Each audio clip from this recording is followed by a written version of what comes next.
Tax time for the 401k. You have assets of $250,000. Now it's time to file the tax return for your 401k, your self-directed 401k. Now here's the interesting thing. If you go to your CPA, chances are your CPA is going to say, okay, no big deal, we can electronically file. And that tells me one thing. That tells me they're going to file using something called a 5500 SF, because that's the only tax form that you can electronically file for self-directed 401ks. Don't fall for it. Don't do it. And why shouldn't you do it? Here's why. The instructions for the 5500 SF, they specifically state you can only use an SF if, and I forget the exact phrase they use, but if the assets have a readily determinable value.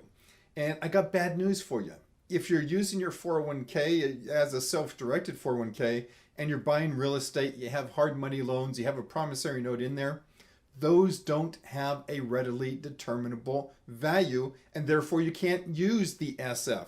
So if your assets of the 401k exceed $250,000, you need to file a tax return, and the tax return you have to use if you have real estate or any alternative investments.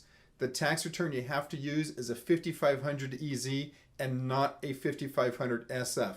And by the way, if you used an SF in previous years, talk to your tax person who filed those. Chances are that wasn't a valid filing, and you're probably going to have to go back and file brand new 5500 EZs. If you have any questions about this, by all means, give us a call, send us an email. Thank you so much.